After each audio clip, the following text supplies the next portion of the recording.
welcome back to World Talks. I'm Anna Jabłońska. Now, to further discuss the very complicated situation in Slovakia, we have with us Albin Sybera, fellow at the Visegrad Insight. Sir, good evening. Thank you very much for joining us tonight. Good evening. Thank you for having me.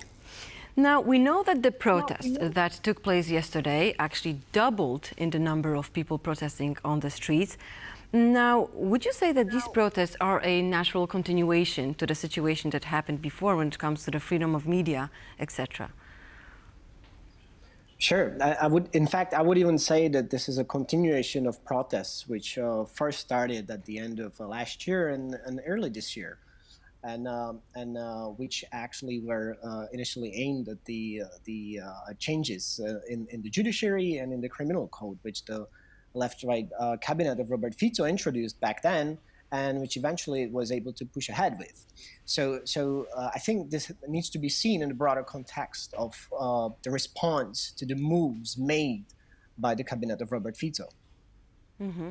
Now, let's talk about these firings that happened recently in Slovakia.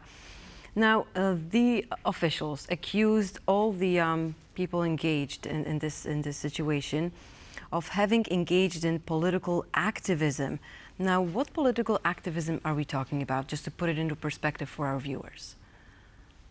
This is a very good question. I would say that this is a narrative that the cabinet ministers, and I think it needs to be stressed that Martina Šimkovičová is one of the most radical elements in the government of Robert Fico in terms of the rhetoric she employs.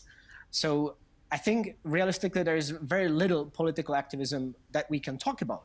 But this term that Martina Šimkovičová uses is itself charged with essentially a fake accusation. There can hardly be any political activism, but it has to be seen in the context of her nationalist argumentation. Recall that Martina Šimkovičová is a nominee of a radical right-wing, far-right party, SNS, and also in the past she worked as a host at the TV Slovan, which is a television channel which spreads disinformation about the pandemic, COVID-19, about a Green Deal, about human rights, and when she says this, she naturally is aware of having followers that follow also these disinformation channels, and she is able to sort of spread this narrative into mainstream media. Yes, but I mean, political activism, it's a very broad term, but I want to get into the details of what does she not like when it comes to these people, and perhaps the culture that is being represented by these people. What is happening in Slovakia when it comes to culture? I think one thing is that she is able to replace these people with loyalists who are more likely to follow the nationalist agenda that Šimkovičová and her party represents, and she also wants to, so to speak, normalize her own positions, which are very staunchly conservative, which are targeting sexual minorities, which are very nationalist in terms of what she would also, or her state secretary at her ministry described as a defense of traditional values of Slovak heritage. And in opposition to this, she poses the so-called political activism, which she also describes variously as progressive agenda or as gender ideology, which she often also associates with Western institutions, with the EU, with the Brussels, etc. Now, people from various cultural institutions have also been speaking and writing in the social media about attempts of intimidation, the introduction of censorship and shows of force. Do you think that these are very serious accusations? if they prove to be right, if they prove to be true, I mean, what is happening in Slovakia? I mean, what state is the democracy in the country?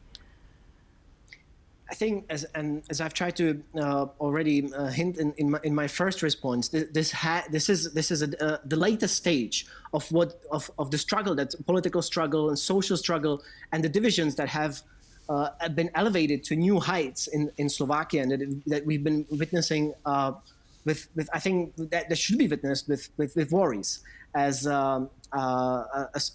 Slovakia under the present cabinet of Robert Fico is literally being challenged in terms of democratic standards, because it's one level is this sort of ideological struggle, so to speak, over the culture, and over the culture being very nationalist, or over the cabinet's attempt to make culture more nationalist.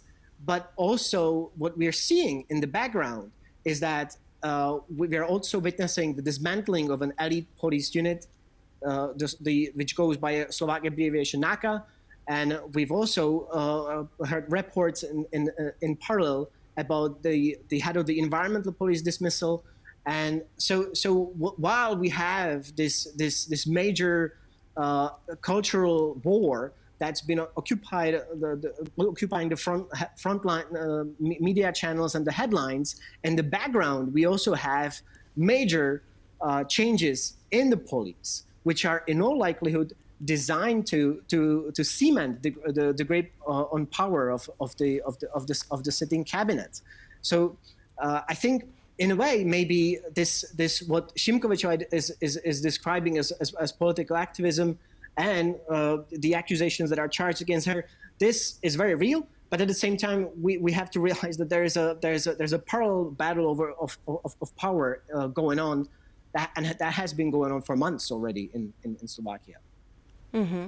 Now, when it comes to the protests that have been taking place in Slovakia, how long do you think they will last? And I guess, how motivated are people in Slovakia to persist and to protest on the streets? So today, according to the latest reports I've seen, there were some 18,000 people in the streets of Bratislava. And yesterday, there were reports of about 10,000 people in the streets of Bratislava. And over this past half year or 8 months, we have seen what I would describe as waves of protests. So in response to major changes at the public institutions, such as the ones we have just witnessed at cultural institutions last week, we usually see weeks of protests which gradually weaken.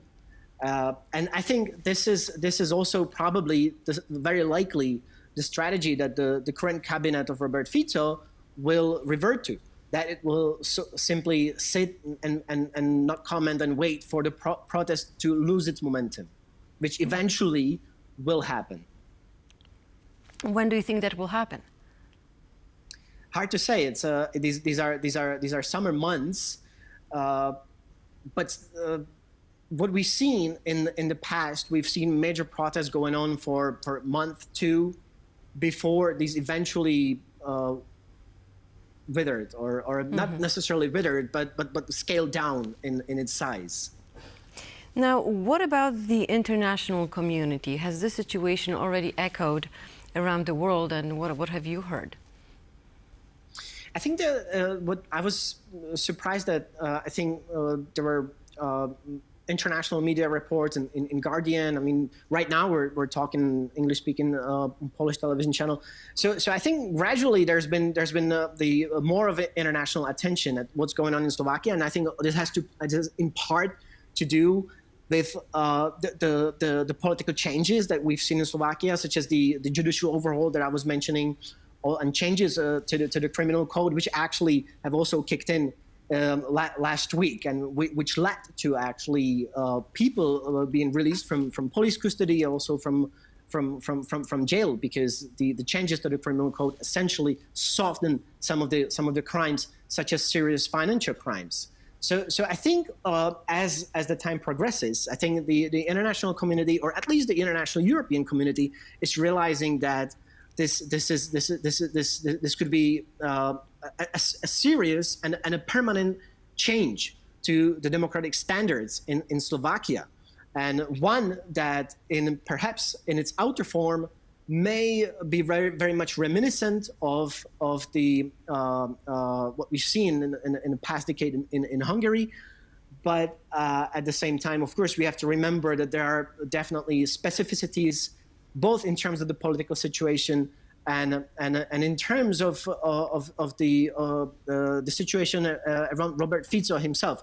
I would just very quickly recall that several of his party members are still facing criminal investigations, and as many other commentators, Slovak observers would point out, this may essentially be what Fico's cabinet is pursuing, and that is the safeguarding of its entrenching of its positions and safeguarding it from further criminal investigations. Well, that's very interesting. We'll see if in the near future any more controversies will happen in Slovakia. Albin Sybera, fellow at the Visegrad Insight, thank you very much for explaining the situation to us. Thank you. And thank you for watching World Talks. Stay with us for more.